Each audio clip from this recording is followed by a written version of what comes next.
Hello students, welcome to Kalak Academy. Quality education is our first priority. இன்னைக்கு நம்ம பார்க்க போற டாபிக் என்ன அப்படின்னா மெஜாரிட்டிஸ். அதாவது இந்திய அரசியலமைப்புல பாத்தீங்க அப்படின்னா பெரும்பான்மை அப்படிங்கிற ஒரு டாபிக் உண்டு. இந்த பெரும்பான்மை அப்படிங்கிறதுல 4 வகை இருக்கு. சாதாரண பெரும்பான்மை அல்லது எளிய பெரும்பான்மைன்னு சொல்லுவாங்க. அறுதி பெரும்பான்மை, முழு பெரும்பான்மை, சிறப்பு பெரும்பான்மை.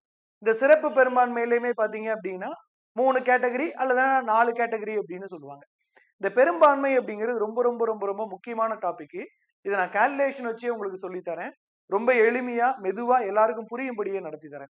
ரொம்ப முக்கியமா இந்த பெரும்பான்மை ஏன் தேவை அப்படின்னு பார்த்தோம்னா, இது நம்ம அரசியலமைப்போட ஒரு சிறப்பம்சம். என்ன அப்படின்னா, ஒரு கட்சி ஆட்சிக்கு வரணும் அப்படின்னா 50% உறுப்பினர்களோட ஆதரவு இருந்தா போதும். ஆனா அந்த 50% உறுப்பினர்களோட ஆதரவு வச்சு எல்லா மசோதாவையும் நிறைவேற்றிட முடியாது. அப்ப நம்ம அரசியலமைப்பு என்ன சொல்லுது அப்படின்னா, நீங்க பெரும்பான்மை பெற்று ஆட்சிக்கு வந்தாலுமே சில மசோதாக்களை நிறைவேற்றுறதுக்கு மற்ற உறுப்பினர்களோட ஆதரவும் தேவை அப்படிங்கிறத நம்ம அரசியலமைப்பு ஒரு கடினத்தன்மையோட சொல்லுது. சோ இந்த பெரும்பான்மை என்ன அப்படிங்கறத ஒன்னொன்னா பார்ப்போம். சோ காலாக் அகாடமில 2 பேட்ச் இருக்கு. ஒன்னு பாங்கன், இன்னொன்னு ஆர்டிகல் 280. இப்ப நீங்க பாக்குற நோட்ஸ் எல்லாமே இந்த ஆர்டிகல் 280 பேட்ச்ல வர்ற பாலிட்டில நடத்துனதுதான். இது நம்மளோட அபிஷியல் ஆப், பிளே ஸ்டோர்ல போய் டவுன்லோட் பண்ணிக்கோங்க. காலாக் அகாடமி அப்படின்னு டைப் பண்ணீங்கனாலே வரும். தென் இது நம்மளோட வாட்ஸ்அப் நம்பர், இது மெயில் ஐடி, இது டெலிகிராம் சேனல் லிங்க். இதோட பிடிஎஃப் இந்த டெலிகிராம் சேனல்ல போட்டு வரேன், நீங்க டவுன்லோட் பண்ணிக்கோங்க. சரியா? ஓகே. ஃபர்ஸ்ட் பெரும்பான்மையில முதல் பார்க்க போற டைப் என்ன அப்படின்னா எளிய பெரும்பான்மை, சிம்பிள் மெஜாரிட்டின்னு சொல்லுவாங்க, இல்லைன்னா சாதாரண பெரும்பான்மை அப்படின்னு சொல்லுவாங்க. இந்த பெரும்பான்மைக்கு என்ன தேவை அப்படின்னா, அவையில் வருகை தந்து வாக்களிக்கும் உறுப்பினர்களின் பெரும்பான்மை இருந்தா போதும். அதாவது majority of the members present and voting in the house. ரொம்ப எளிமையா சொல்லணும் அப்படின்னா, ஒரு அவையோட மொத்த உறுப்பினர்கள் 543 பேர் இருக்காங்கன்னு வச்சுக்கோங்க. இப்ப நீங்க லோக்சபான்னு எடுத்துக்கிட்டீங்க அப்படின்னா மொத்தமா 543 பேர் இருக்கிறாங்க. இந்த 543 பேர்ல 3 இடங்கள் காலி இடங்களா இருக்கு. இப்போ ஒரு உதாரணம் சொல்லணும்னா, நமக்கு தமிழ்நாட்டுல திருச்சி கிழக்கு அப்படிங்கிறது காலி இடம். ஏன்னா மாண்பு முதலமைச்சர் திரு ஜோசப் விஜய் அவர்கள் ராஜினாமா பண்ணியிருந்தாங்க.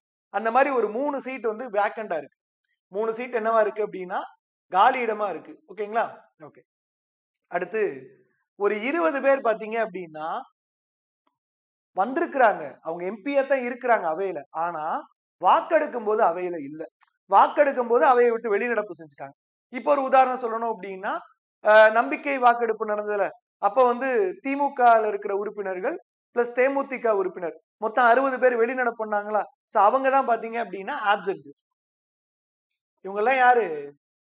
அவங்க எம்பியா இருக்கிறாங்க, இல்ல எம்எல்ஏவா இருக்கிறாங்க. ஆனா ஓட்டு போடும்போது அவையில இல்ல. அவங்க அவையில இருந்து வெளிநடப்பு செஞ்சுட்டாங்க. அதாவது அவங்க வெளிநடப்பு செஞ்சிருப்பாங்க, இல்ல வராம இருந்திருப்பாங்க, ஏதோ ஒண்ணு. இன்னொரு 20 பேர் பாத்தீங்க அப்படின்னா நியூட்ரல். இவங்க அவைக்குள்ளதான் இருக்காங்க, ஆனா ஓட்டு போடல. இவங்க அவையில உட்கார்ந்து இருக்காங்க. இப்போ ஒரு உதாரணம் சொல்லணும்னா, தமிழ்நாட்டுல நடந்த இன்சிடென்ட்ல பாமக எம்எல்ஏக்கள் 4 பேரும், பாஜக எம்எல்ஏ ஒருத்தர், மொத்தம் 5 பேர் என்ன பண்ணாங்க? அவையில இருந்தாங்க. ஆனா நாங்க அந்த தீர்மானத்துக்கு ஆதரவோ எதிர்ப்போ கிடையாதுன்னு சொல்லி வாக்களிக்கல. So neutral. ஓகேங்களா? இப்ப சாதாரண பெரும்பான்மைனா என்ன அர்த்தம் அப்படின்னா, அவைக்கு வருகை புரிந்திருந்திருக்கணும், வாக்களிச்சிருக்கணும். அப்படி அவைக்கு வருகை புரிந்து வாக்களிச்சிருப்பாங்கல்ல, அந்த வாக்களிச்ச உறுப்பினர்கள்ல பாதிக்கும் மேல ஆதரவு அந்த தீர்மானத்துக்கு இருந்தா போதும். இதுதான் சாதாரண பெரும்பான்மை. இப்ப நீங்க இந்த கணக்கு எடுத்து பாத்தீங்க அப்படின்னா 3 பேர் இடம் காலி இடமா இருக்கு, 20 பேரு வந்திருக்காங்க, ஆனா வாக்களிக்க நேரத்துல வெளிநடப்பு பண்ணிட்டாங்க, அவையில இல்ல. இந்த 20 பேர் பாத்தீங்கன்னா வந்திருக்காங்க, அவையில இருக்காங்க, ஆனா வாக்களிக்கல. நமக்கு 2 கண்டிஷனும் வரணும். என்ன அப்படின்னா, வருகையும் தந்திருந்திருக்கணும், வாக்களிக்கவும் செஞ்சிருந்திருக்கணும். அப்படி இருக்கிற உறுப்பினர்கள்ல பெரும்பான்மை பார்த்தா போதும். இப்ப இங்க இந்த 543ல 43 பேர் பாத்தீங்க அப்படின்னா, ஒண்ணு காலியிடமா இருக்கு, இல்ல வருகை தந்திருக்கிறாங்க ஆனா வாக்களிக்கல, இல்ல வருகை தந்திருக்காங்க ஆனா வெளிநடப்பு பண்ணிட்டாங்க, அந்த நேரத்துல வாக்கெடுப்பு நடத்தும் போது அவையில இல்ல. அப்போ இந்த 43 கழிச்சிட்டோம் அப்படின்னா மீதி 500 பேர் தான் என்ன பண்ணிருக்காங்க? வருகை புரிந்திருக்காங்க, வாக்களிக்கவும் செஞ்சிருக்கிறாங்க. அப்ப இந்த 500 பேர்ல பாதிக்கு மேல அப்படின்னா என்ன அர்த்தம்? 250 பாதி, பாதிக்கு மேல அப்படின்னா 250 பிளஸ் 1. அப்ப 251 உறுப்பினர்களோட ஆதரவு இருந்தா போதும் அந்த தீர்மானம் ஒரு எளிய பெரும்பான்மையில நிறைவேறுது. ஓகேங்களா? அப்ப எளிய பெரும்பான்மை என்ன அப்படின்னா என்ன அர்த்தம்னா, ஒரு அவையில வாக்கெடுப்பு நடக்கும்போது அந்த அவைக்கு வருகை புரிந்து வாக்களித்த உறுப்பினர்கள்ல பெரும்பான்மையானோர் அந்த தீர்மானத்துக்கு ஆதரவா இருந்தா போதுமானது. ஓகேங்களா? ரொம்ப சிம்பிள். அப்ப நீங்க சிம்பிள் மெஜாரிட்டினா என்ன கண்டுபிடிக்கணும்? மெம்பர்ஸ் பிரசன்ட் அண்ட் வோட்டிங், அதுல மெஜாரிட்டி இருந்தா போதும். சரியா? ஏன்னா இப்ப ஒரு உதாரணம் எடுத்துக்கிட்டோம்னா, இப்ப இந்த 543ல 20 பேர் ஆப்சென்ட்னு சொன்னோம்ல.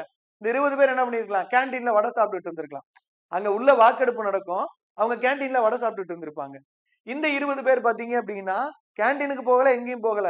அவையில உட்கார்ந்திருக்காங்க. ஆனா அந்த மசோதா வரும்போது அவங்க ஆதரவும் தெரிவிக்கல, எதிர்ப்பும் தெரிவிக்கல. வாக்கெடுப்புல பங்கு பெறல. சரியா? இந்த 3 பேர் வந்து வேக்கன்ட். அந்த இடங்கள்ல பாத்தீங்க அப்படின்னா, ஒண்ணு உறுப்பினர் மரணம் அடைந்திருக்கலாம். இல்ல உறுப்பினர் தொகுதிய தன்னோட பதவியை ராஜினாமா பண்ணியிருக்கலாம். சோ 3 இடங்கள் காலி பணியிடங்களா இருக்கு. இதெல்லாம் கழிச்சது போக எத்தனை பேர் வருகை புரிந்து வாக்களிச்சாங்களோ, அதுல பாதிக்கு மேல உறுப்பினர்களோட ஆதரவு இருந்தாலே போதும். அந்த மசோதா நிறைவேற்றப்பட்டதா கருதப்படும். அதுதான் பாத்தீங்க அப்படின்னா எளிய பெரும்பான்மை. இப்ப இத நம்ம ஒரு கால்குலேஷன் வச்சு பாத்துருவோமா? ஓகே. ரொம்ப சிம்பிளா சொல்றேன். Simple majority. சாதாரண பெரும்பான்மை அப்படின்னா மெம்பர்ஸ் பிரசன்ட் அண்ட் வோட்டிங். வருகை புரிந்திருக்கணும், வாக்கும் அளிச்சிருக்கணும். அப்படி வருகை புரிந்து வாக்களிச்சவங்கள்ல 50% மேல அந்த மசோதாவுக்கு ஆதரவு வாக்கு போட்டிருந்தா போதுமானது. ஓகேங்களா? இப்ப இதுல பாத்தீங்க அப்படின்னா நம்ம எதெல்லாம் கணக்கிட வேண்டாம், எதெல்லாம் கன்சிடர் பண்ண வேண்டாம் அப்படின்னா வேக்கன்ட் காலி இடம், இதை நம்ம கணக்கிட வேண்டாம். ஆப்சென்ட் வருகை தராதவர்கள், இந்த வாக்கெடுப்பு நடக்கும் போது அவைக்குள்ள அவங்க இல்ல. பிரசன்ட் அண்ட் நியூட்ரல், வாக்கெடுப்பு நடக்கும்போது அவையில இருக்காங்க. ஆனா அவங்க அந்த மசோதாவுக்கோ அந்த தீர்மானத்துக்கோ ஆதரவாவோ எதிர்த்தோ வாக்களிக்கவே இல்லை. அவையில தான் இருக்காங்க, ஆனா வாக்களிக்கல. சோ அப்ப இவங்க யாரையுமே நம்ம கன்சிடர் பண்ண வேண்டாம். அப்ப யாரை கன்சிடர் பண்ணணும் அப்படின்னா, வருகை புரிந்து வாக்களிச்சவங்களை மட்டும் கன்சிடர் பண்ணா போதும். இந்த வருகை புரிந்து வாக்களிச்சவங்கள்ல 50% மேல இந்த தீர்மானத்துக்கு ஆதரவா இருந்தா போதும். இப்ப ஒரு உதாரணம், இப்ப சொன்னதான் லோக்சபாவோட மொத்த உறுப்பினர்கள் 543. 10 இடங்கள் வந்து காலி இடங்களா இருக்கு. 30 பேர் பாத்தீங்க அப்படின்னா அவங்க எம்பியாவோ எம்எல்ஏவாவோ இருக்காங்க. ஆனா இந்த வாக்கெடுப்பு நடத்தும் போது கேன்டீன்ல இருக்கலாம். இல்ல எனக்கு இந்த மசோதாவுக்கு வந்து ஆதரவும் விருப்பம் தெரிவிக்க எனக்கு வந்து விருப்பம் கிடையாது, நான் வெளியே போறேன் அப்படின்னு வெளியே போயிடலாம். இவங்க எல்லாமே ஆப்சென்ட். 3 பேர் நியூட்ரல் யார் அப்படின்னா உள்ள உட்கார்ந்து இருப்பாங்க. ஆனா நான் ஓட்டெடுப்புல பங்கு பெற மாட்டேன், ஆதரவும் சொல்ல மாட்டேன், எதிர்ப்பும் சொல்ல மாட்டேன், நான் நடுநிலை வகிப்பேன் அப்படிம்பாங்க. சோ அப்ப இவங்க நடுநிலை. இப்ப நம்ம சிம்பிள் மெஜாரிட்டி அப்படிங்கிறப்ப என்ன பண்ணணும் அப்படின்னா, இதுல 10 பேரு வேக்கண்ட் வரல, 30 பேரு ஆப்சென்ட் வரல, 3 பேர் வந்திருக்கிறாங்க ஆனா வாக்கெடுப்புல பங்கு பெறல. நமக்கு என்ன கண்டிஷன்? பிரசன்ட் அண்ட் வோட்டிங்க பார்க்கணும். அப்போ இந்த 43 பேர் தவிர மீதி அனைத்து மெம்பரும் பிரசண்டாவும் ஆயிருக்காங்க, ஓட்டும் போட்டிருக்கிறாங்க. அப்ப 543ல இருந்து 10 கழிங்க, 30 கழிங்க, 3 கழிங்க, 500 உறுப்பினர்கள் வந்து வருகை புரிந்து வாக்களிச்சிருக்காங்க. இதுல பாதிக்கு மேல அப்படின்னா 250. சோ 251 உறுப்பினர்கள். சரியா? 251 உறுப்பினர்களுக்கு மேல அந்த மசோதாவுக்கு ஆதரவு தெரிவிச்சாங்க அப்படின்னா அந்த மசோதா எளிய பெரும்பான்மையில நிறைவேற்றப்பட்டதா கருதப்படும். ஓகேங்களா? இப்ப நடந்த ஒரு நடைமுறை உதாரணத்தை எடுத்து பேசுவோமே, உங்களுக்கு இன்னும் கொஞ்சம் எளிமையா புரியும். இப்போ திரு தமிழகத்தோட முதலமைச்சர் மாண்புமிகு திரு ஜோசப் விஜய் அவர்கள் இருக்காங்கல்ல, இவங்க நம்பிக்கை தீர்மானம் கொண்டு வந்திருந்தாங்க. இப்ப இந்த நம்பிக்கை தீர்மானம் என்ன நடந்ததுன்னு பாப்போமா? தமிழ்நாட்டுல வந்து மொத்தம் 234 எம்எல்ஏஸ் வந்து இருப்பாங்க. சரியா? மொத்தம் 234 எம்எல்ஏ வந்து இருப்பாங்க. இப்ப இந்த 234ல ஒண்ணு திருச்சி கிழக்கு. இந்த திருச்சி கிழக்கு என்னது? முதலமைச்சர் மாண்பு திரு ஜோசப் விஜய் அவர்கள் வந்து ராஜினாமா பண்ண தொகுதி. அப்ப இங்க உறுப்பினர் காலியிடம், உறுப்பினர் வந்து இல்ல, அது காலியிடம். 2வது காலியிடம் எது அப்படின்னா திருப்பத்தூர். ஏன் திருப்பத்தூர்? அந்த ஒரு ஓட்டு இஷ்யூ நடந்துச்சா? சோ அப்ப இவங்களை வந்து வாக்கெடுப்புல பங்கேற்க கூடாது அப்படின்னு கோர்ட் சொல்லிடுச்சு. அப்ப 2 உறுப்பினர்கள் வந்து அவைக்கு வருகை தர மாட்டாங்க. ஒண்ணு காலியிடம், இன்னொருத்தர் வருகை தரக்கூடாது. 3வது பாத்தீங்க அப்படின்னா சபாநாயகர். சபாநாயகர் வந்து எப்போ வாக்கு போடலாம் அப்படின்னா சமநிலை ஏற்படும் போது மட்டும்தான் வாக்கு போட முடியும். அப்போ இந்த 234ல 3 பேர் வந்து வாக்களிக்கவே இல்லை. அதனால இவங்க 234ல இந்த 3 பேரை கழிச்சிட்டோம் அப்படின்னா 231. சரியா? அன்னைக்கு மொத்த ஸ்ட்ரென்த்தே பாத்தீங்க அப்படின்னா 231 தான் இருந்துச்சு. சபாநாயகர் வாக்கு அளிச்சிருந்தாருன்னா 232 வந்திருக்கும். இந்த 231ல இந்த தீர்மானத்துக்கு ஆதரவா வாக்களிச்சவங்க யாரு, எதிரா வாக்களிச்சவங்க யாரு, வராம இருந்தது யாரு, நடுநிலை வச்சது யாருன்னு பார்ப்போம். இப்ப நமக்கு பார்த்தோம் அப்படின்னா ஆதரவா வாக்களிச்சது பாத்தீங்க அப்படின்னா உங்களுக்கு வந்து 144 கிடைச்சது. கரெக்டா? ஆதரவு அப்படிங்கிறது உங்களுக்கு 144 கிடைச்சது. எதிர்ப்பு அப்படிங்கிறது 22. சரியா? இப்ப அது நமக்கு தேவையில்லை. இதுல முக்கியமானது என்ன அப்படின்னா பங்கேற்பில்லைன்னு சொல்றாங்கல்ல 60 பேர். அந்த திமுக அவங்களோட தேமுதிக திமுக வெளிநடப்பு பண்ணாங்கல்ல, இவங்க யார் அப்படின்னா ஆப்சென்ட். நம்ம முன்னாடி சொன்னோமா, அதுல ஆப்சென்ட். சரியா? நடுநிலை 5 பேர். பாமகல 4 எம்எல்ஏ, பாஜகல 1 எம்எல்ஏ. இவங்க வந்து நியூட்ரல். ஓகே, அப்ப உங்களுக்கு வந்து மொத்த ஸ்ட்ரென்த்தே 231 தான் இதுல. அப்ப இந்த இதுல பாத்தீங்க அப்படின்னா இதுல 2 பேரு வேக்கண்ட். சரியா, 2 பேரு வேக்கண்ட். சபாநாயகர் வாக்கு போடவே இல்ல. இப்போ ஒரு உதாரணம் எடுத்துக்கிட்டோம் அப்படின்னா இத 3 கழிச்சிட்டோம்னு வச்சுக்கோங்க. இதுல ஒரு 60, இதுல ஒரு 5, இதுல ஒரு 3 அப்படின்னா எத்தனை? 68. இப்ப 234ல நீங்க 68 கழிச்சது போக மீதி உள்ளதுக்கு உங்களுக்கு 50% அபோவ் இருந்தா போதும். ஓகேங்களா? 234ல நீங்க 68 கழிங்களேன். 234 நீங்க ஒரு 68 கழிங்க. 234ல நீங்க ஒரு 68 கழிச்சீங்கன்னு வச்சுக்கோங்களேன். மீதி இருக்கிறது என்னவோ அதுதான் பாத்தீங்க அப்படின்னா உங்களுக்கு வந்து விஜய் வந்து இப்ப அதாவது அவரோட ஆட்சி தொடரணும் அப்படிங்கிறதுக்கான மெஜாரிட்டி அப்படிங்கிறது. ஓகே, இப்ப இதுல 234 68 கழிச்சீங்க அப்படின்னா 166. சரியா, இந்த 166ல 50% அபோவ் இருக்கணும். அப்படின்னா எவ்வளவு ஒரு 83 பிளஸ் 1 84 இருந்தாலே திரு விஜய் அவர்களோட நம்பிக்கை கோரும் தீர்மானம் ஜெயிச்சிருக்கும். ஆனா ஆதரவு எவ்வளவு? 144, எதிர்ப்பு எவ்வளவு? 22. சோ அதனால ஒரு சிம்பிள் மெஜாரிட்டி இருக்கிற இடத்துல வெளிநடப்பு பண்ணாலோ வாக்களிக்காம இருந்தாலோ அது வந்து ஆளும் கட்சிக்கு சாதகம். ஓகேங்களா? இந்த கால்குலேஷன் வச்சு பாத்தீங்கன்னா உங்களுக்கு ரொம்ப ஈஸியா புரியும். 234ல சபாநாயகரை சேர்த்து 3 ஓட்டு போடல, 60 பேரு வெளிநடப்பு பண்ணிட்டாங்க, 5 பேரு நியூட்ரலு. அப்ப 68, 234 68 கழிச்சீங்க அப்படின்னா 166. இந்த 166ல என்ன நடந்திருக்கு? 144 ஆதரவு, 22 எதிர்ப்பு. அப்போ இந்த தீர்மானம் ஜெயிக்கணும் அப்படின்னா இந்த 166, ஏன்னா இந்த 166 தான் யாரு? வருகை புரிந்து வாக்களிச்சவங்க. அப்ப இந்த 166ல பாதிக்கு மேல ஆதரவு அப்படின்னா 83 பிளஸ் 1 84 பேர் ஆதரவு இருந்தாலே அன்னைக்கு விஜய் அவர்களோட தீர்மானம் வெற்றி பெற்றதா தான் அர்த்தம். ஆனா 144 பேர் ஆதரவு இருந்ததுனால அந்த தீர்மானம் மிகப்பெரிய வெற்றி பெற்றது அப்படின்னு அர்த்தம். சரியா, அப்ப சிம்பிள் மெஜாரிட்டி அப்படிங்கிறது நம்பிக்கை கோரும் தீர்மானத்துல வரக்கூடியது. இப்ப இந்த இடத்துல பாத்தீங்க அப்படின்னா சிம்பிள் மெஜாரிட்டி எங்கெல்லாம் தேவை? ஒரு சாதாரண மசோதா, பண மசோதா மற்றும் நிதி மசோதாக்களை நிறைவேற்றுது. ஒத்திவைப்பு தீர்மானம், நம்பிக்கையில்லா தீர்மானம், நம்பிக்கை தீர்மானம், கண்டன தீர்மானம், நன்றி தெரிவிக்கும் தீர்மானம், இது எல்லாமே மக்களவையில குடியரசு துணைத் தலைவரை பதவியிலிருந்து நீக்கிறது. இந்த மாதிரி டே கொடுத்துருக்கேன் எதுல எல்லாம் சிம்பிள் மெஜாரிட்டி தேவைப்படும் அப்படின்னு. சோ ஃபர்ஸ்ட் நடந்தது சிம்பிள் மெஜாரிட்டி. சிம்பிள் மெஜாரிட்டில ஏதாவது டவுட் இருந்துச்சு அப்படின்னா கேளுங்க, நம்ம அடுத்த மெஜாரிட்டிக்கு போவோம். ஓகே, ரெண்டாவது பயனுறு பெரும்பான்மை அப்படின்னு சொல்லுவாங்க, எஃபெக்டிவ் மெஜாரிட்டி. இந்த எஃபெக்டிவ் மெஜாரிட்டி அப்படின்னா வேற ஒன்றும் கிடையாது. அவையோட மொத்த உறுப்பினர்கள்ல காலி இடங்களை மட்டும் கழிச்சிட்டு மீதி இருக்கிறவங்களுக்கு பெரும்பான்மை பார்ப்போம். ஓகேங்களா? அப்ப இந்த பயனுறு பெரும்பான்மை அப்படிங்கிறது என்ன அப்படின்னா எஃபெக்டிவ் மெஜாரிட்டி அப்படிங்கிறது என்னன்னா எஃபெக்டிவ் ஸ்ட்ரென்த்ல 50% அண்ட் அபோவ் இருக்கும். சரியா, அது என்ன எஃபெக்டிவ் ஸ்ட்ரென்த்? எஃபெக்டிவ் ஸ்ட்ரென்த்துக்கான ஃபார்முலா என்ன? Effective strength is equal to total members minus vacant. ஆப்சென்டீஸோ நியூட்ரலோ அதை பத்தி நமக்கு கவலையே கிடையாது. எஃபெக்டிவ் மெஜாரிட்டி என்ன அர்த்தம்? ஆப்சென்டீஸோ நியூட்ரலோ அதை பத்தி நம்ம கவலையே கிடையாது. என்ன பண்ணுவாங்க? டோட்டல் மைனஸ் எத்தனை காலி இடங்கள் இருக்குன்னு பார்ப்பாங்க. காலி இடங்கள் நான் அப்பவுமே சொன்ன மாதிரி அந்த உறுப்பினர் இறந்து போயிருந்திருக்கலாம், இல்ல ராஜினாமா பண்ணி இருந்திருக்கலாம், ஏதோ ஒரு வழியில அது காலி இடம் ஆயிடுச்சு. ஓகேங்களா? இப்போ தமிழ்நாட்டுல ஒரு உதாரணத்துல, தமிழ்நாட்டுல எஃபெக்டிவ் ஸ்ட்ரென்த் அப்படின்னா எவ்வளவு இருக்கு சொல்லுங்க பார்ப்போம். 234 மைனஸ் ஒரே ஒரு இடம் தான் வேக்கண்டா இருக்கு. கரெக்டா? எது? திருச்சி கிழக்கு மட்டும் தான் வேக்கண்ட். அப்படின்னா தமிழ்நாட்டுல இப்ப எஃபெக்டிவ் ஸ்ட்ரென்த் என்ன? 233. புரிஞ்சதா? இது எஃபெக்டிவ் ஸ்ட்ரென்த் அப்படிங்கிறது மொத்த இடங்கள் மைனஸ் வேக்கண்ட். காலி இடம் என்ன இருக்கோ அதை மட்டும் தான் பார்க்கணும். சபையின் மொத்த உறுப்பினர்களில் காலியாக உள்ள இடங்களை நீக்கிய பிறகு எஞ்சி இருக்கும் உறுப்பினர்களின் பெரும்பான்மையை இதை குறிக்கிறது. வேறு வார்த்தையில சொல்லணும் அப்படின்னா இது சபையின் பயனுறு பலத்தின் பெரும்பான்மை. இதை வந்து நம்ம அறுதி பெரும்பான்மை அப்படின்னு கூட சொல்லுவாங்க. எஃபெக்டிவ் மெஜாரிட்டிய பயனுறு பெரும்பான்மைன்னு சொல்லுவாங்க, இல்ல அறுதி பெரும்பான்மை அப்படின்னு கூட சொல்லுவாங்க. சிம்பிளா சொல்லணும் அப்படின்னா இந்த எஃபெக்டிவ் மெஜாரிட்டி அப்படிங்கிறது எதோட 50% அப்படின்னா டோட்டல் மைனஸ் வேக்கண்ட்.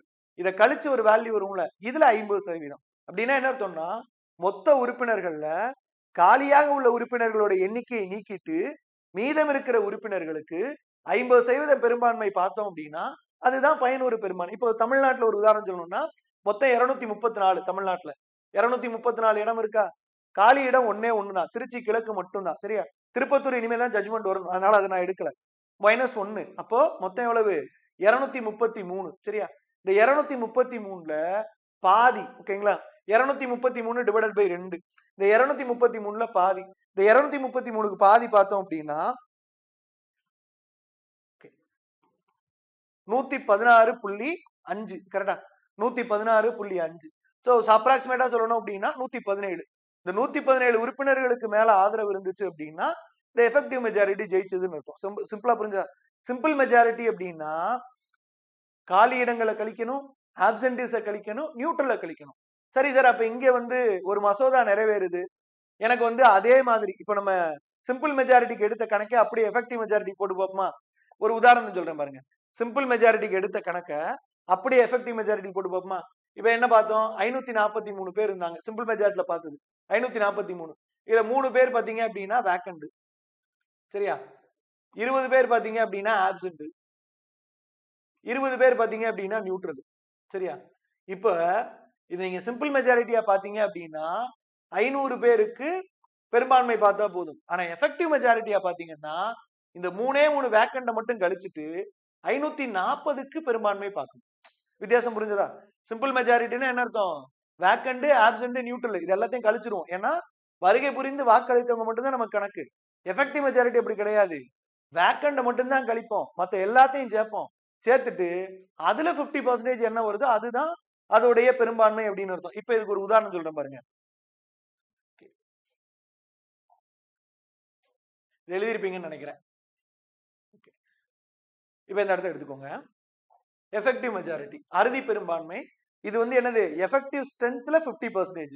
அப்ப எஃபெக்டிவ் ஸ்ட்ரென்த் அப்படிங்கிறது என்ன? டோட்டல் மெம்பர்ஸ் மைனஸ் வேக்கண்ட், மொத்த உறுப்பினர்கள் மைனஸ் காலி இடம். இப்ப நீங்க தமிழ்நாட்டுல எடுத்தீங்க அப்படின்னா மொத்த உறுப்பினர்கள் 233, காலி இடம் 1, சரி 234, காலி இடம் அப்படிங்கிறது 1.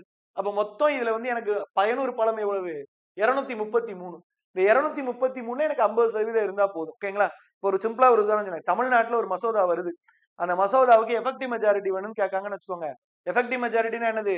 இப்ப இருக்க கதைப்படி 234 மொத்த உறுப்பினர்கள் மைனஸ் காலி இடம் இதை சேர்த்தோம்னா தான் மொத்த உறுப்பினர்கள் 234 மைனஸ் காலி இடம் இதை கழிச்ச 233. இந்த 233க்கு 50% பார்த்தோம் அப்படின்னா அதுக்கு பேர் தான் எஃபெக்டிவ் மெஜாரிட்டி.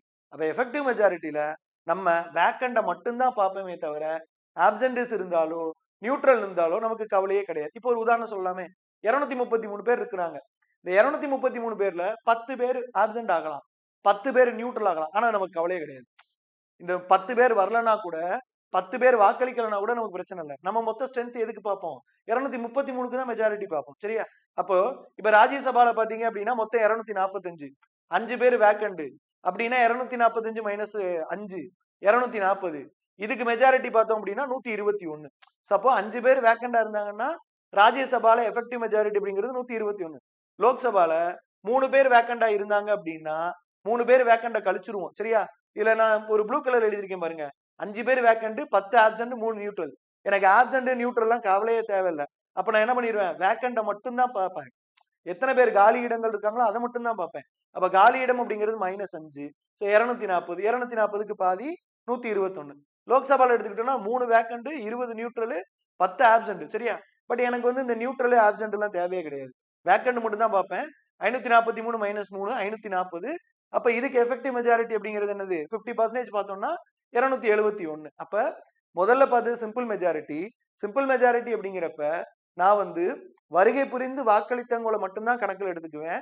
அதனால ஆப்சென்டோ வேக்கண்டோ நியூட்ரலோ எனக்கு தேவையே கிடையாது. அவங்க எல்லாத்தையுமே நான் கழிச்சு விட்டு போயிட்டே இருப்பேன். கழிச்சது போக மீதி எத்தனை பேர் வருகை புரிந்து வாக்களிச்சிருக்காங்களோ அதுல 50% எடுப்பேன். ஆனா எஃபெக்டிவ் மெஜாரிட்டி அறுதி பெரும்பான்மை அப்படின்னா எனக்கு வேக்கண்ட் மட்டும்தான் வேணும். ஆப்சென்ட் எத்தனை பேர் கூட இருக்கலாம், நியூட்ரல் எத்தனை பேர் கூட இருக்கலாம், அதை பத்தி எனக்கு கவலையே கிடையாது. சோ எனக்கு வந்து மொத்த உறுப்பினர்கள்ல வேக்கண்ட மட்டும் கழிச்சுட்டு மீதி இருக்கிறவங்களுக்கு பெரும்பான்மை பார்த்தேன் அப்படின்னா அதுதான் என்னுடைய அறுதி பெரும்பான்மை, சரியா?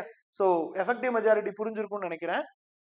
இது எங்கெல்லாம் பயன்படும் அப்படின்னா ராஜ்யசபால குடியரசு துணைத் தலைவரை பதவி நீக்கம் செய்யறது, ராஜ்யசபாவின் துணைத் தலைவரை பதவி நீக்கம் செய்யறது, லோக்சபாவின் சபாநாயகர் மற்றும் துணை சபாநாயகரை பதவி நீக்கம் செய்யுது. அப்போ ராஜ்யசபாவுல குடியரசு துணைத் தலைவரை பதவி நீக்கம் செய்யறது, ராஜ்யசபாவோட துணைத் தலைவரை பதவி நீக்கம் செய்யறது, லோக்சபாவோட சபாநாயகர் மற்றும் துணை சபாநாயகரை பதவி நீக்கம் செய்யறது. இதுதான் பாத்தீங்க அப்படின்னா எஃபெக்டிவ் மெஜாரிட்டி. இந்த எஃபெக்டிவ் மெஜாரிட்டி வந்து ஒரு விஷயத்தை தெளிவா சொல்லணும். என்ன அப்படின்னா உங்களுக்கு வந்து அரசியலமைப்புலயோ இல்ல லட்சுமிகாந்த் சார் புத்தகத்திலேயோ எந்த இடத்துலயுமே எஃபெக்டிவ் மெஜாரிட்டி அப்படிங்கிற வார்த்தையை குறிப்பிடவே மாட்டாங்க. என்ன வார்த்தை குறிப்பிட்டிருப்பாங்க அப்படின்னா a majority of all the all the then members குறிப்பிட்டிருப்பாங்க. அழிச்சு காட்டுறேன் பாருங்க. a majority of all the then members அப்படிங்கிற வார்த்தையை பயன்படுத்தியிருப்பாங்க.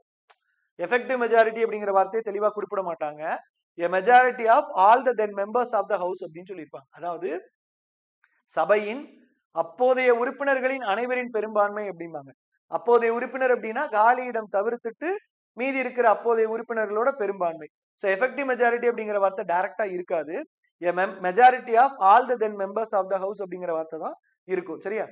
ஓகே, இது ரெண்டாவது. மூணாவது என்ன அப்படின்னா தனிப்பெரும்பான்மை, அப்சல்யூட் மெஜாரிட்டி. இந்த தனிப்பெரும்பான்மை அல்லது அப்சல்யூட் மெஜாரிட்டி அப்படிங்கிறது என்னன்னா, எனக்கு வேக்கண்ட், ஆப்சன்ட்ஸ், நியூட்ரல் இதை பத்தி கவலை எல்லாம் கிடையாது. மொத்த உறுப்பினர் எண்ணிக்கை எவ்வளவோ அதுல பாதி எடுப்பேன். இப்போ ஒரு உதாரணம் சொல்றேன். தமிழ்நாட்டுல வந்து 234 உறுப்பினர்கள் இருக்காங்க. இதுல எனக்கு அப்சல்யூட் மெஜாரிட்டினா எவ்வளவு தெரியுங்களா? 234 டிவைடட் பை 2. எனக்கு இத்தனை வேணும். சரியா? அப்போ 117 பிளஸ் 1, தட் மீன்ஸ் 118 உறுப்பினர்கள் ஆதரவு வேணும். 117 அப்படிங்கிற 50% பிளஸ் 1 50%க்கு அதிகம். சரியா? அப்போ 118 உறுப்பினர்கள் ஆதரவு வேணும். அது ரொம்ப சிம்பிளா சொல்லணும்னா, அவையோட மொத்த உறுப்பினர்கள் எவ்வளவோ அதுல 50% அபோவ் வந்து எனக்கு ஆதரவா இருந்துச்சுன்னா அதுக்கு பேரு தனிப்பெரும்பான்மைன்னு சொல்லப்படக்கூடிய அப்சல்யூட் மெஜாரிட்டி. ஆனா ஒரு விஷயம் என்னன்னா, இந்த அப்சல்யூட் மெஜாரிட்டியை நம்ம தனிப்பட்ட முறையில எங்கேயுமே பயன்படுத்த மாட்டோம். ஸ்பெஷல் மெஜாரிட்டி வருது பாத்தீங்களா, ஆர்டிகல் 368, அதுல மட்டும்தான் பயன்படுத்துவோம். இந்த தனிப்பெரும்பான்மை அப்படிங்கிற அப்சல்யூட் மெஜாரிட்டி இருக்கு இல்லையா, இத பெரும்பாலும் நம்ம எங்கேயுமே தனியா பயன்படுத்தவே மாட்டோம். சிறப்பு பெரும்பான்மையில விதி 368 அரசியலமைப்பு திருத்தம் வருது பாத்தீங்களா, அதுல 2 கண்டிஷன் இருக்கும். ஒன்னு, total 50% majority of the total members of the house. ரெண்டாவது, 2/3 majority of the members present and ஓட்டிங்னு சொல்லுவோமா, அதுல இந்த ஃபர்ஸ்ட் கண்டிஷன் வருது பாத்தீங்களா, majority of the total membership of the house irrespective of the fact whether there are vacant seats or absents. அப்போ எனக்கு வந்து ஆப்சன்ட் ஒரு 3 பேர், வேக்கண்ட் ஒரு 10 பேர், நியூட்ரல் ஒரு 10 பேர், இதெல்லாம் எனக்கு தேவையே கிடையாது. ஆப்சண்டோ, வேக்கண்டோ, நியூட்ரலோ இதை கன்சிடரே பண்ணாம மொத்த உறுப்பினர் என்னவோ அதுக்கு ஒரு பெரும்பான்மை பார்த்தோம். பெரும்பான்மைன்னு என்ன அர்த்தம்? 50%க்கு மேல உறுப்பினர்களோட ஆதரவு இருக்கும். பெரும்பான்மை பார்த்தோம் அப்படின்னா அதுக்கு பேரு தனிப்பெரும்பான்மைன்னு சொல்லப்படக்கூடிய அப்சல்யூட் மெஜாரிட்டி. ஓகேங்களா?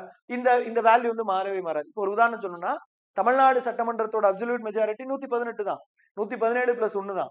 இதே இது நீங்க ராஜ்யசபா எடுத்தீங்க அப்படின்னா 245. 245ல பாத்தீங்க அப்படின்னா 245 இன்ட்டு 245 1/2. அதாவது 245ல 50% அண்ட் அபோவ் 123 சீட்டு. லோக்சபால பாத்தீங்க அப்படின்னா 543. 543ல பாத்தீங்கன்னா 50% அண்ட் அபோவ் 272. சோ இந்த வேல்யூ எல்லாமே பிக்ஸ்டு. ஏன்னா நமக்கு வந்து இந்த ராஜ்யசபா லோக்சபாவோட டோட்டல் மெம்பர்ஸ் பிக்ஸ்டு அப்படிங்கிறப்ப நமக்கு அப்சல்யூட் மெஜாரிட்டி என்ன, அதுல இருந்து 50% அண்ட் அபோவ் தானே. சோ அப்ப இந்த இடத்துல 245 இன்ட்டு 1/2 பிளஸ் 1, 543 இன்ட்டு 1/2 பிளஸ் 1, 50% அது அபோவ். அப்போ அப்சல்யூட் மெஜாரிட்டின்னு சொல்லப்படக்கூடிய தனிப்பெரும்பான்மை அல்லது முழு பெரும்பான்மையில ஆப்சண்ட், வேக்கண்ட், நியூட்ரல் இவங்கெல்லாம் எனக்கு தேவையே கிடையாது. அது எத்தனை பேர் வேணா கூட இருக்கட்டும். ஏன்னா எனக்கு தேவை மொத்த உறுப்பினரோட எண்ணிக்கை எவ்வளவோ அதுல 50%க்கு மேல இருக்கும். சரியா? இப்போ consider total membership only. Consider total membership only. Absent, vacant, neutral பத்தினா எனக்கு கவலையே கிடையாது. இப்போ நீங்க இப்படியே எடுத்து பாருங்களேன். பின்னாடில இருந்து போய் பாருங்க. Absolute majority. அப்சல்யூட் மெஜாரிட்டி அப்படின்னா ஒரு அவையோட மொத்த உறுப்பினர் எண்ணிக்கையில 50%க்கு மேல ஆதரவு இருக்கணும். சரியா? ஒண்ணு. எஃபெக்டிவ் மெஜாரிட்டி அப்படின்னா ஒரு அவையோட மொத்த உறுப்பினர் எண்ணிக்கையில வேக்கண்ட் இருக்கும்ல, காலி இடம், அதை மட்டும் கழிச்சுட்டு மீதி இருக்கிற நம்பர்ஸ்க்கு வந்து 50% அபோவ் பார்த்தா போதும். 2. சிம்பிள் மெஜாரிட்டினா மொத்த உறுப்பினர் எண்ணிக்கையில வேக்கண்ட், ஆப்சண்ட், நியூட்ரல், காலி இடம், வருகை தராதவர்கள், வருகை தந்து வாக்களிக்காதவர்கள், இவங்க எண்ணிக்கை எல்லாத்தையும் கழிச்சுட்டு மீதி இருக்கிறதுக்கு 50% அண்ட் அபோவ் பார்த்தோம் அப்படின்னா அது சிம்பிள் மெஜாரிட்டி. புரிஞ்சிருக்கும்னு நினைக்கிறேன். மூணுமே இந்த மூணுமே பாத்தீங்கன்னா ரொம்ப எளிமையானது. இதுல வந்து ரெண்டாவதுக்கும் மூணாவதுக்கு ஒரு பாயிண்ட் சொல்லியிருக்கேன். என்னன்னா, எஃபெக்டிவ் மெஜாரிட்டி அப்படிங்கிறத டைரக்டா கான்ஸ்டிடியூஷன்ல குறிப்பிட மாட்டாங்க. ஆல் த தென் மெம்பர்ஸ் அப்படிங்கிற வார்த்தை இருக்கும். அப்சல்யூட் மெஜாரிட்டி தனியா கான்ஸ்டிடியூஷன்ல எங்கேயுமே பயன்படுத்த மாட்டோம். ஸ்பெஷல் மெஜாரிட்டியில ஆர்டிகல் 368 வரும்போது அதுல முதல் பார்ட் இதுதான் அப்படின்னு சொல்லியிருந்தேன். ஞாபகம் இருக்கா? இதெல்லாம் ஷார்ட் நோட்ஸ்ல இருக்கான்னு பாத்துக்கோங்க. இதுல உங்களுக்கு ஏதாவது டவுட் இருந்துச்சு அப்படின்னா கீழே கமெண்ட்ல கூட சொல்லுங்க, நான் உங்களுக்கு கிளியர் பண்ணி தரேன். ஓகே, இப்ப எஃபெக்டிவ் அப்சல்யூட் மெஜாரிட்டி சொல்ற பாருங்க. இவ்வகையான பெரும்பான்மையை அரசியலமைப்பு சட்டம் எந்த ஒரு சூழலுக்கும் ஒரு தனித்த நிபந்தனையாக குறிப்பிடவில்லை. எனினும் சில குறிப்பிட்ட சூழல்களில் சிறப்பு பெரும்பான்மையின் ஒரு அங்கமாக இது தேவைப்படுகிறது. புரிஞ்சதா? அப்போ அப்சல்யூட் மெஜாரிட்டியை நம்ம வந்து எங்கேயுமே தனியா பயன்படுத்த மாட்டோம். சில இடங்கள்ல சிறப்பு பெரும்பான்மையின் ஒரு அங்கமா பயன்படுது. சிறப்பு பெரும்பான்மை என்னென்ன? ஆர்டிகல் 368 கீழே வரும் பாத்தீங்களா? அதுல 2 பார்ட் இருக்கும். ரெண்டாவது பார்ட் என்னது? 2/3 membership of 2/3 majority of the members present and voting. First part என்னது? இந்த இருக்கிற அப்சல்யூட் மெஜாரிட்டி. Absolute majority. சரியா? ஓகே. இதுல ஏதாவது டவுட் இருந்துச்சுன்னா கேளுங்க, நான் திருப்பி எக்ஸ்பிளைன் பண்றேன். அடுத்து சிறப்பு பெரும்பான்மை. இதுல இந்த சிறப்பு பெரும்பான்மை 1, 2, 3ன்னு சொல்றோம்ல, இது வந்து லட்சுமிகாந்த் சார் புக்ல என்ன இருக்கோ அதை நான் கொடுத்துருக்கிறேன். இது வந்து ஒவ்வொரு இடங்கள்ல பாத்தீங்கன்னா 1 இது 2 இது 3ன்னு வேற மாதிரி நம்பர் போட்டிருப்பாங்க. நான் லட்சுமிகாந்த் சார் புக்ல என்ன இருக்கோ அதை அப்படியே சொல்லியிருக்கிறேன். சரியா? சரி, இந்த 1, 2, 3ன்னு போடுற நம்பர் சிறப்பு பெரும்பான்மை. A majority of the total membership of each house and 2/3 majority of the members present and voting is required. இது வந்து சிறப்பு பெரும்பான்மை 1, அதாவது கேட்டகரி 1 அப்படின்னு சொல்லுவோம். இது பொதுவா என்ன சொல்லுவோம் அப்படின்னா 368 கேட்டகரி அப்படின்னு சொல்லுவோம். Article 368 category. 368 என்ன அர்த்தம்? அரசியலமைப்பு திருத்தம் பண்றோம்ல, அதோடைய பெரும்பான்மை தான் இந்த சிறப்பு பெரும்பான்மை கேட்டகரி 1 அப்படின்னு சொல்லுவோம். ஓகேங்களா? இப்ப இந்த சிறப்பு பெரும்பான்மை கேட்டகரி 1 எங்கெல்லாம் வரும் அப்படிங்கிறத உங்களுக்கு ஒரு உதாரணம் சொல்லிடுறேன். அரசியலமைப்பு திருத்தம் 368, உச்சநீதிமன்ற உயர்நீதிமன்ற நீதிபதிகள் பதவி நீக்கம், இந்திய தலைமை கணக்காயர் மற்றும் தணிக்கையாளர் பதவி நீக்கம், தேர்தல் ஆணையர் பதவி நீக்கம், தேசிய அவசர நிலை பிரகடனத்துக்கு நாடாளுமன்ற ஒப்புதல், இது எல்லாமே 368 கீழே வர்றதுக்குன்னு வச்சுக்கோங்க. 368, 212, 124, 217, 148 இதெல்லாம் வச்சுக்கோங்க. பட் நம்ம காமனா ஒரே வார்த்தையில சொல்லணும் அப்படின்னா ஆர்டிகல் 368 அப்படின்னு பேசுவோம். சரியா? இப்ப இத வந்து இப்ப நடந்து முடிஞ்ச 131வது சட்ட திருத்த மசோதா ஏன் ஃபெயில் ஆச்சு அப்படிங்கிறத இதை வச்சு எக்ஸ்பிளைன் பண்ணோம்னா உங்களுக்கு இன்னும் ஈஸியா கன்வே ஆகும். இப்ப இதுல 2 விஷயம் நமக்கு வந்து ஃபுல்ஃபில் ஆகணும். ஒன்னு என்ன அப்படின்னா அப்சல்யூட் மெஜாரிட்டி. அதான் என்ன சொல்றாங்க? Majority of the total membership of each house. ஒன்னு அப்சல்யூட் மெஜாரிட்டி. ரெண்டாவது என்ன அப்படின்னா 2/3 majority of the members present and voting. சரியா? நம்ம சிம்பிள் மெஜாரிட்டி என்ன பார்த்தோம் அப்படின்னா 50% majority of the members present and ஓட்டிங்னு பார்த்தோம். கரெக்டா? சாதாரண பெரும்பான்மைக்கு என்ன சொன்னோம்? வருகை புரிந்து வாக்களித்தவங்கள்ல பெரும்பான்மை இருக்கணும்னு சொன்னோம். 50% மேல ஆதரவு இருக்குன்னு சொன்னோம். இதுல என்ன சொல்றோம்? மெம்பர்ஸ் பிரசன்ட் அண்ட் ஓட்டிங், வருகை புரிந்து வாக்களித்தவங்கள்ல 3ல 2 பங்கு ஆதரவா இருக்கணும்னு சொல்றோம். கரெக்டா? சிம்பிள் மெஜாரிட்டில 50% ஆதரவு, ஸ்பெஷல் மெஜாரிட்டில 3ல 2 பங்கு ஆதரவு. சரியா? இப்ப இந்த 2 கண்டிஷனும் சாட்டிஸ்ஃபை ஆகும். இந்த 2 கண்டிஷனும் சாட்டிஸ்ஃபை ஆனா மட்டும்தான் அந்த மசோதா வந்து நிறைவேற்றப்பட்டதா அர்த்தம். இப்ப நம்ம கதைக்கு வருவோம். அப்போ ஸ்பெஷல் மெஜாரிட்டி டைப் 1, இது வந்து ஆர்டிகல் 368 மெஜாரிட்டின்னு சொல்லுவோம். இந்த type 1, type 2, type 3 Lakshmikant sir புக்ல என்ன இருக்கோ அந்த ஆர்டர்ல நான் வந்து வரிசைப்படுத்தியிருக்கேன். நீங்க யூடியூப்ல சமூக வலைதளங்கள்லயே பாத்தீங்கன்னா வெவ்வேறு ஆர்டர்ல வரிசைப்படுத்தியிருப்பாங்க. பட் இது வந்து நமக்கு வந்து தெளிவா குறிப்பிட்டுருவாங்க. ஆர்டிகல் 368, அப்புறமேட்டு மாநிலங்களவையில நிறைவேற்றக்கூடிய சிறப்பு பெரும்பான்மை, குடியரசுத் தலைவர் பதவி நீக்க சிறப்பு பெரும்பான்மை, அந்த மாதிரி 3மே தனித்தனியா தான் இருக்கும். வார்த்தைகள்லயும் மென்ஷன் பண்ணிடுவாங்க. இந்த 1, 2, 3 அப்படிங்கிறது ஒவ்வொரு புத்தகத்துல ஒவ்வொரு மாதிரி வரிசைப்படுத்தியிருக்கும். ஓகேங்களா? ஓகே. ஸ்பெஷல் மெஜாரிட்டி சிறப்பு பெரும்பான்மை, ஆர்டிகல் 368 ஸ்பெஷல் மெஜாரிட்டின்னு கூட இதை சொல்லலாம். சரியா? ஃபர்ஸ்ட் கண்டிஷன் என்ன? Majority of the total members of the house. இதை நம்ம அப்சல்யூட் மெஜாரிட்டின்னு பார்த்தோமா? ஒரு அவையின் மொத்த உறுப்பினர்கள்ல பெரும்பான்மை இருக்கணும். அப்போ நம்ம ஏற்கனவே சொல்றோம், இது பிக்ஸ்ட் வேல்யூவா தான் இருக்கும். லோக்சபா 543 உறுப்பினர்கள் அப்படின்னா இதுல 50% மெஜாரிட்டி அப்படிங்கிறது 272. ராஜ்யசபா 245 அப்படின்னா இதுல 50% மெஜாரிட்டி அப்படிங்கிறது 123. அப்ப majority of the total members of the house first condition. ரெண்டாவது கண்டிஷன் என்ன? 2/3 majority of the members present and voting. இப்போ அன்னைக்கு வாக்கெடுப்பு நடக்கும்போது அவைக்கு வருகை புரிந்து வாக்களிச்சவங்க இருக்காங்கல்ல, அதுல 3ல 2 பங்கு உறுப்பினர்கள் இந்த மசோதாவுக்கு ஆதரவா வாக்களிச்சிருக்கணும். அன்னைக்கு அவையில வாக்கெடுப்பு நடக்கும்போது வருகை புரிந்து வாக்களித்த உறுப்பினர்கள் இருக்காங்கல்ல, அதுல 3ல் 2 பங்கு உறுப்பினர்கள் இந்த மசோதாவுக்கு ஆதரவா வாக்களிச்சிருக்கணும். இப்ப உங்களுக்கு நல்ல உதாரணம் சொல்ற பாருங்க. 131வது அமெண்ட்மெண்ட் பில் இருக்குல்ல, இதுல என்ன நடந்தது அப்படின்னா லோக்சபால வருகை புரிந்து வாக்களித்தவர்கள் 489 பேர். சரியா? இந்த 489ல மெம்பர்ஸ் பிரசன்ட் அண்ட் ஓட்டிங் 489. இந்த மெம்பர்ஸ் பிரசன்ட் அண்ட் ஓட்டிங்ல 2/3 மெஜாரிட்டி எனக்கு வேணுமா? அப்போ 489 இன்டு 2/3 எவ்வளவு வரும்னா 326. சரியா? 326 பிளஸ் 1ன்னு வச்சுக்கலாம். அப்ப 326 327 உறுப்பினர்கள் ஓட்டு கிடைச்சதுன்னா இந்த செகண்ட் கண்டிஷன் பாஸ் ஆகி மசோதா பாஸ் ஆயிருக்கும். ஆனா என்ன நடந்தது அப்படின்னா 278 உறுப்பினர்கள் தான் இதுக்கு ஆதரவா வாக்களிச்சாங்க. எதிராக வாக்களிச்சவங்க 211 பேர். சரியா? அப்ப எனக்கு 2/3 மெஜாரிட்டில எத்தனை ஓட்டு கிடைச்சிருக்கணும்? 326 கிடைச்சிருக்கணும். ஆனா எனக்கு கிடைச்சது 278. இததான் நியூஸ் பேப்பர் பப்ளிஷ் பண்ணாங்க. நீங்க இது நல்லா பாத்தீங்கன்னா தெரியும். இந்த இருக்கு பாருங்க.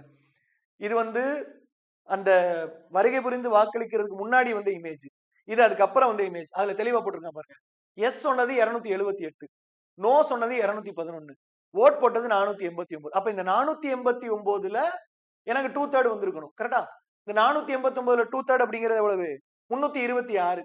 326 ஓட்டு எனக்கு வந்து இந்த மசோதாவுக்கு ஆதரவா கிடைச்சதுன்னா இந்த மசோதா பாஸ் ஆயிருக்கும். சரியா?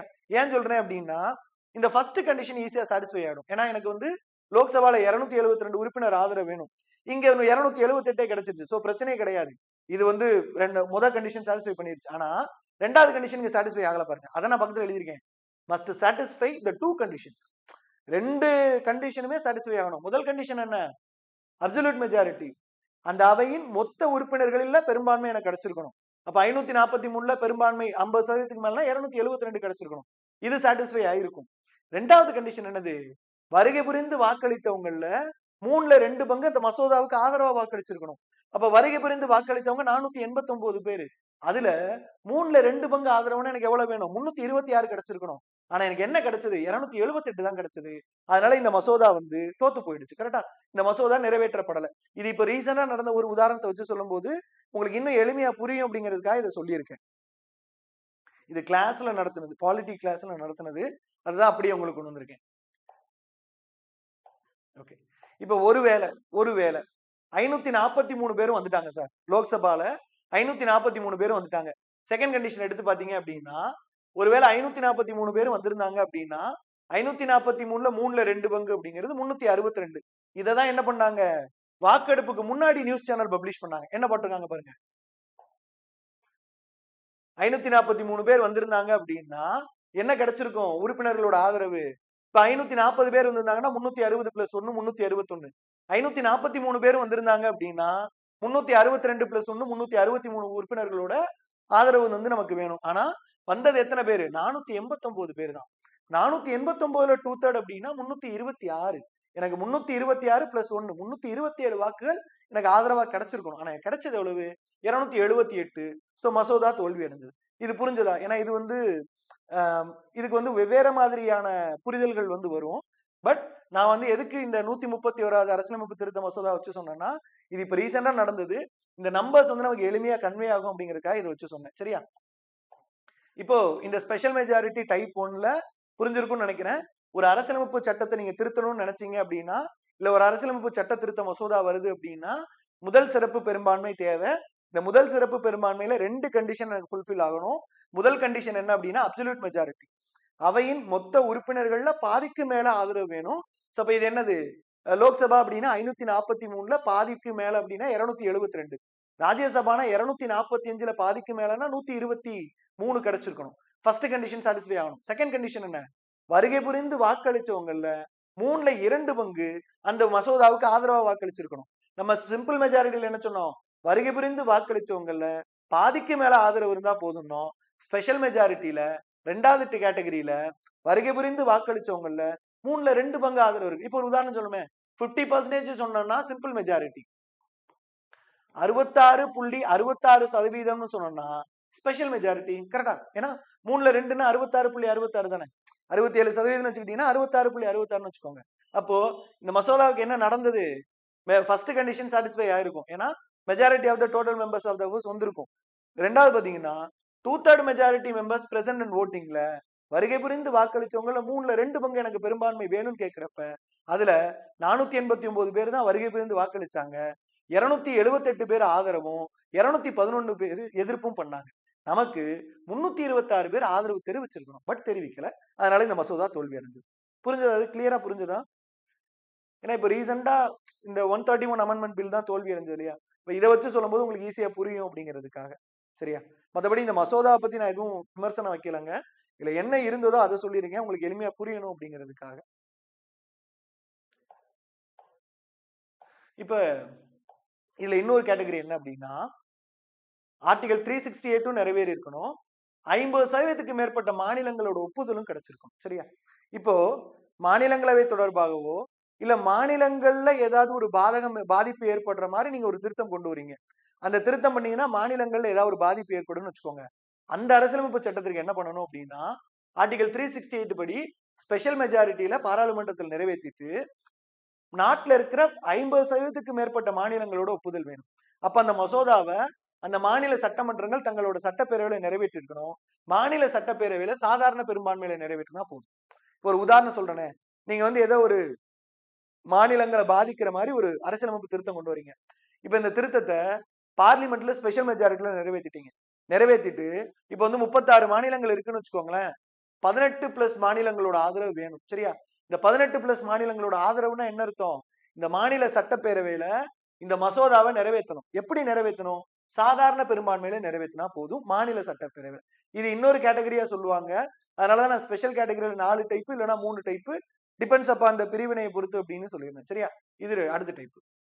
அடுத்து சிறப்பு பெரும்பான்மை 2.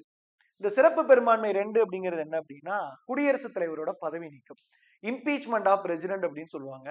இது சரத்து 61ல வரும். சரியா? அப்போ இந்த கேட்டகரி 1, கேட்டகரி 2, கேட்டகரி 3ங்கிறத குழப்பறதை விட்டுட்டு 368 கேட்டகரியா இல்ல ஆர்டிகல் 61 கேட்டகரியா அப்படின்னு பாத்தீங்கன்னா உங்களுக்கு ஈஸியா புரியும். சரியா? இது ஆர்டிகல் 61 கேட்டகரியா. இன்னொரு ஸ்பெஷல் மெஜாரிட்டி கேட்டகரி பாத்தீங்கன்னா ஆர்டிகல் 249 ஆர் ஆர்டிகல் 312 கேட்டகரின்னு சொல்லுவாங்க. அப்போ இந்த கேட்டகரி 1, 2, 3 அப்படிங்கிறது ஒவ்வொரு புத்தகங்கள்ல ஒரு மாதிரி இருக்கும். பட் நம்ம எளிமையா புரியணும் அப்படின்னா அந்த ஆர்டிகல் வச்சு புரிஞ்சுக்கலாம். சரியா? ஓகே. இப்போ சிறப்பு பெரும்பான்மை கேட்டகரி 2 இது என்ன அப்படின்னா ஷரத் 61. இது குடியரசுத் தலைவரை பதவி நீக்கம் பண்றது. சரியா? இது ஒவ்வொரு அவையின் மொத்த உறுப்பினர்களில் 3/2 பங்கு பெரும்பான்மை தேவைப்படுகிறது. இது என்ன அப்படின்னா அப்சல்யூட் மெஜாரிட்டி இருக்குல்ல, இந்த அப்சல்யூட் மெஜாரிட்டியை விட ஒரு ஹார்ட்னஸ். அப்சல்யூட் மெஜாரிட்டினா நம்ம என்ன சொன்னோம்? அப்சல்யூட் மெஜாரிட்டி அப்படின்னா மொத்த உறுப்பினர்கள் 50%. கரெக்டா? 50% ஆஃப் த டோட்டல் மெம்பர்ஷிப். அப்ப அப்சல்யூட் மெஜாரிட்டி நான் நடத்தும்போது என்ன சொன்னேன்? வேக்கண்ட், ஆப்சென்ட், நியூட்ரல் அதை பத்தி எனக்கு தேவையே கிடையாது. மொத்த உறுப்பினர் எண்ணிக்கையில 50% அந்த மசோதாவுக்கு ஆதரவா இருக்கு. இது அப்சல்யூட் மெஜாரிட்டி. இங்க கேட்டகரி 2 என்ன சொல்லுது பாருங்க, 2/3 மெஜாரிட்டி ஆஃப் டோட்டல் மெம்பர்ஷிப். அப்ப என்ன அர்த்தம்னா இது அப்சல்யூட் மெஜாரிட்டியோட ஒரு ஹார்ட்னஸ். என்னன்னா ஒரு அவையில மொத்த உறுப்பினர்கள் 543 பேர் இருக்காங்கன்னு வச்சுக்கோங்க. 543ல 3/2 பங்கு எனக்கு பெரும்பான்மை கிடைச்சிருக்கணும். அப்ப குடியரசுத் தலைவரோட பதவி நீக்க மசோதா அப்படிங்கிறது அந்த அளவுக்கு கொஞ்சம் கஷ்டமானது. அது ஆர்டிகல் 61 கீழே வருது. இது ஸ்பெஷல் மெஜாரிட்டி டைப் 2. இதோட கண்டிஷன் என்ன? 2/3 majority of the total membership of the each house. அப்போ ஒவ்வொரு அவையிலையுமே 3/2 பங்கு ஒரு அவையோட மொத்த உறுப்பினர் எண்ணிக்கையில 3/2 பங்கு பெரும்பான்மையில அது நிறைவேற்றப்பட்டிருக்கணும். இப்ப உங்களுக்கு ஒரு உதாரணம் சொல்றேன் பாருங்க. குடியரசுத் தலைவர் பதவி நீக்க சிறப்பு பெரும்பான்மை இது என்ன அப்படின்னா 2/3 majority of the total members of the house. இப்ப லோக்சபால 543 பேர் இருக்காங்க அப்படின்னா 543க்கு 2/3 பாத்தீங்க அப்படின்னா 362 பிளஸ் 1. சரியா? அப்போ 363 பேர் இந்த மசோதாவுக்கு ஆதரவு தெரிவிச்சிருக்கணும். ராஜ்யசபால 245 பேர் இருக்காங்க. இதுக்கு 2/3 பாத்தீங்க அப்படின்னா கிட்டத்தட்ட ஒரு 164 வரும். சரியா? இப்ப நீங்க நினைக்கலாம், சார் இந்த 543ல 3 பேர் வேக்கண்ட், 10 பேர் ஆப்சென்ட், ஒரு 20 பேர் நியூட்ரல் அப்படின்னாலும் இதே வேல்யூவா? இதே வேல்யூ தான். ஏன்னா நம்ம என்ன சொல்லிட்டோம்?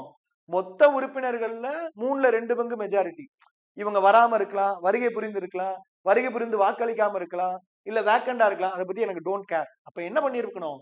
டோட்டல் மெம்பர்ஸ் எவ்வளவோ, இப்போ ஒரு உதாரணம் சொல்றேன் பாருங்க. டோட்டல் மெம்பர்ஸ் 600 பேருன்னு வச்சுக்கோங்க. எனக்கு 600ல 2/3 எவ்வளவு? 200. சாரி, 600 2/3 200 400. சரியா? 400. அப்ப 400 பிளஸ் 1 401 உறுப்பினர் ஆதரவு இருந்திருக்கும். அப்போ மொத்த உறுப்பினர் எண்ணிக்கை எவ்வளவோ அதுல 2/3 பார்க்கணும். இது ஆர்டிகல் 61 கீழே வரக்கூடிய ஸ்பெஷல் மெஜாரிட்டி. சரியா? நம்ம ஆர்டிகல் 368 கீழே வரக்கூடிய ஸ்பெஷல் மெஜாரிட்டில என்ன பார்த்தோம்னா 2/3 majority of the members present and ஓட்டிங்னு பார்த்தோம். இங்க என்ன போட்டிருக்கு பாருங்க, டோட்டல் மெம்பர்ஸ் போட்டிருக்கு. கரெக்டா? அங்க என்ன பார்த்தோம்? மெம்பர்ஸ் பிரசன்ட் அண்ட் ஓட்டிங்னு பார்த்தோம். இங்க டோட்டல் மெம்பர்ஸ் போட்டிருக்கு. சோ மெம்பர்ஸ் பிரசன்ட் அண்ட் ஓட்டிங்னா வருகை புரிந்து வாக்களித்தவங்கன்னு அர்த்தம். டோட்டல் மெம்பர்ஸ் அப்படின்னா மொத்த உறுப்பினர்கள் அப்படின்னு அர்த்தம். சரியா? இது புரிஞ்சிருக்கும்னு நினைக்கிறேன். அடுத்த ஸ்பெஷல் மெஜாரிட்டி பாத்தீங்கன்னா 3. இது நம்ம ஆர்டிகல் 368ல 2 பார்ட் பார்த்தோம் பாத்தீங்களா? ஒன்னு அப்சல்யூட் மெஜாரிட்டி, இன்னொன்னு 2/3 மெஜாரிட்டி. அந்த 2/3 மெஜாரிட்டி தான் இது. என்னன்னா வருகை தந்து வாக்களிக்கும் உறுப்பினர்களில் 3/2 பங்கு பெரும்பான்மை பின்வரும் சூழல்களில் தேவைப்படுது. புதிய அகில இந்திய பணிகளை உருவாக்குதலுக்கான பரிந்துரை, மாநில பட்டியலில் உள்ள பொருட்கள் குறித்து நாடாளுமன்றம் சட்டம் இயற்றுது. ஓகேங்களா? இதுல நல்லா தெரிஞ்சுக்கோங்க, இது மாநிலங்களவையில மட்டும்தான் கொண்டு வர முடியும், மக்களவையில கொண்டு வர முடியாது. இந்த 249 மெஜாரிட்டியோ 312 மெஜாரிட்டியோ. இப்ப இதை நான் எழுதி கொடுக்குறேன் பாருங்க. இந்த இடத்துல ஆர்டிகல் 249 312 கீழே வரக்கூடிய ஸ்பெஷல் மெஜாரிட்டி, இது வந்து சேம் அஸ் கேட்டகரி 1 டைப் 2. அது என்ன கேட்டகரி 1 டைப் 2 காட்டிடுறேன்.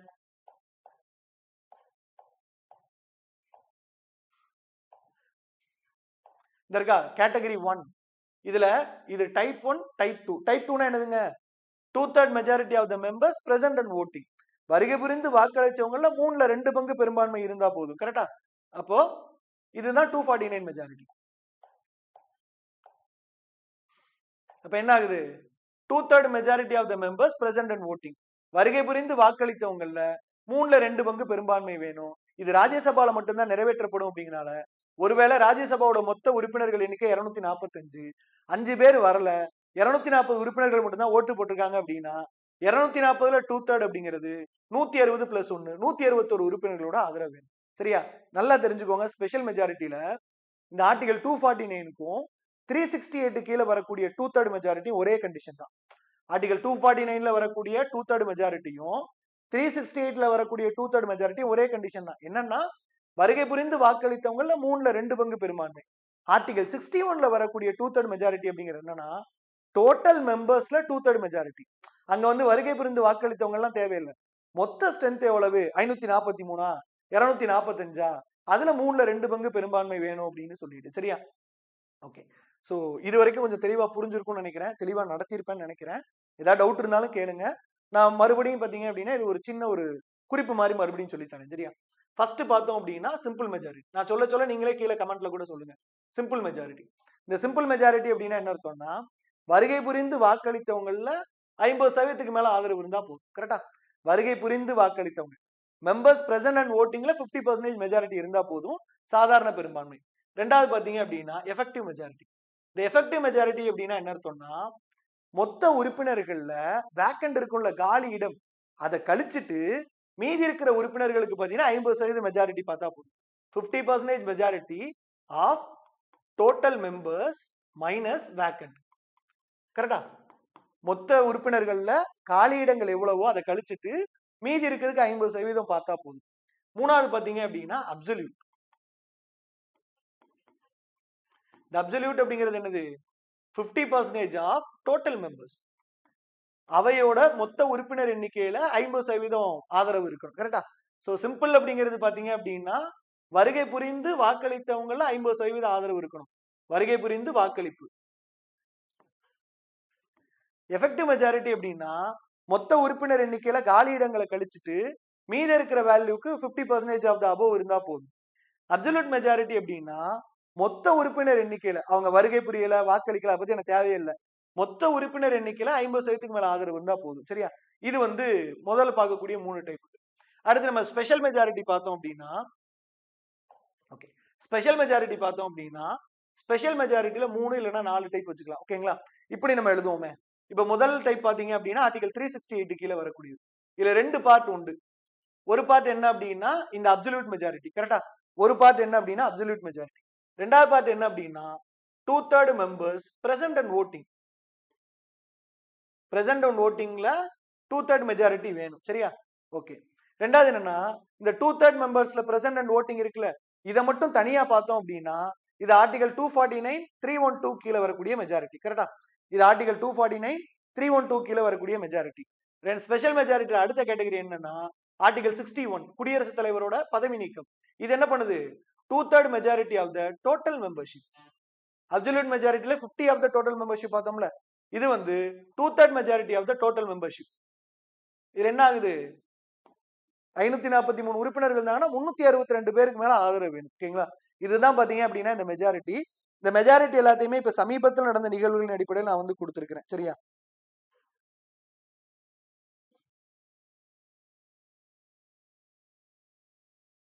ஓகே. இதுல ஏதாவது உங்களுக்கு டவுட் இருக்கா? ஓரளவு புரிய வச்சிருக்கிறேன்னு நினைக்கிறேன். உங்களுக்கு ஏதாவது சந்தேகம் இருந்தா கூட கீழே கமெண்ட்ல கேளுங்க, நான் சொல்லி தரேன். இது புரிஞ்சிருந்தது அப்படின்னா ஒரு சின்ன லைக் போட்டுக்கோங்க, சேனலை சப்ஸ்கிரைப் பண்ணிக்கோங்க. வேற ஏதாவது டவுட் இருந்தாலும் கேளுங்க. உங்களுடைய நண்பர்கள் யாரா இருந்தா கொஞ்சம் தெரியப்படுத்துங்க. சரியா? ஓகே. ஸோ காலாக் அகாடமியோட 2 GS பேட்ச், ஒன்னு பாங்கன், இன்னொன்னு ஆர்டிகல் 280. பாங்கன்ல history INM unit 8 unit 9 social issue South Indian history Venkatesan sir book வரும். அவுட் சோர்ஸ் கவர் பண்ணியிருப்பேன்.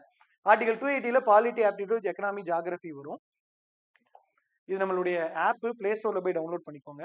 தென் இது நம்மளுடைய வாட்ஸ்அப் நம்பர், இது வந்து மெயில் ஐடி, இது வந்து டெலிகிராம் சேனல் லிங்க். இந்த பிடிஎஃப் வந்து இந்த டெலிகிராம்ல போட்டு விடுறேன். டெலிகிராம் அப்படிங்கிறது நீங்க டெலிகிராம்ல போயிட்டு காலாக் அகாடமி அப்படின்னு டைப் பண்ணுங்க வரும். சரியா? டெலிகிராம்ல போயிட்டு காலாக் அகாடமியும் டைப் பண்ணுங்க வரும். உங்களுக்கு வேற ஏதாவது சந்தேகம் இருந்தாலும் கேளுங்க. சரியா? நன்றி.